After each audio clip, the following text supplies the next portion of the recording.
All right, so the baroreceptor reflex. So this should be mostly review. There's going to be a little bit that we talk about with exercise here, but we'll get into it more later on in this unit. So we've got two main outcomes for this. So remember, blood pressure is under reflex control. This is a visceral reflex because it doesn't involve skeletal muscle. And so we've got pressure that's sensed by baroreceptors that are located in the aortic arch and the carotid arteries, okay, or the carotid sinus. And that's where we want to sense pressure, because if there's an issue at the heart, there's going to be an issue everywhere. Okay. We also have chemoreceptors and mechanoreceptors involved in this. And so we also have the chemoreflex of blood pressure, which follows the same pattern as the baroreflex. Chemoreflex, though, occurs due to low oxygen and or high carbon dioxide. All right, so baroreceptors, like I said, in the aortic arch, carotid sinus, they sense pressure via stretch. So when they increase pressure, or when there is increased pressure, these receptors stretch out, and then they send more action potentials to the medulla, okay, through the vagus nerve, via the vagus nerve.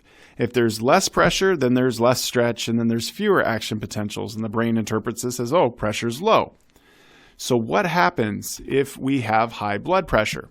Okay, well, as you can see from this diagram, which you're probably familiar with, when blood pressure is high, we increase the firing rate. I'm just trying to get the, sorry, my laser pointer thing here.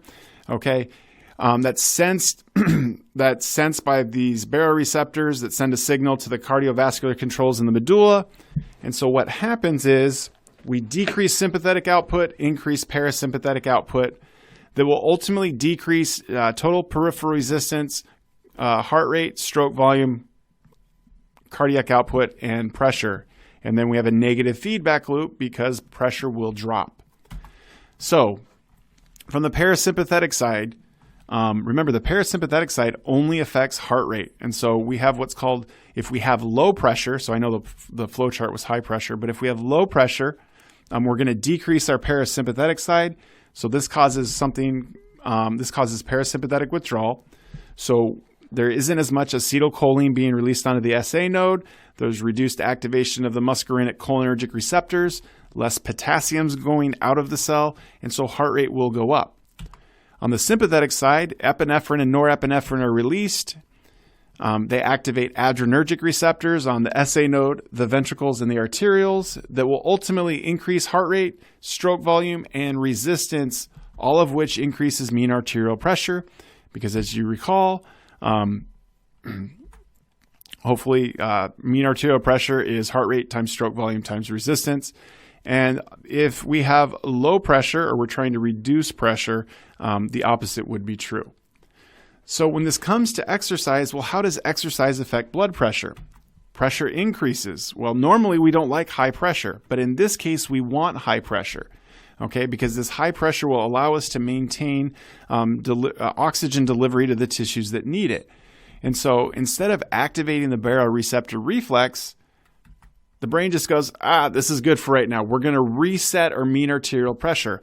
And so it's okay. It interprets the higher pressure as being okay. But after exercise, the set point is dropped back down to normal. So this is kind of like if you have a smart thermostat, right? So during the day at my house, I think we have our thermostat set to 68. At night, we have it set to 61. Okay, so at night would be like kind of we're just relaxing, we're going to sleep, we don't need a lot of heat. I like sleeping under a lot of blankets anyway, and so that's our normal set point.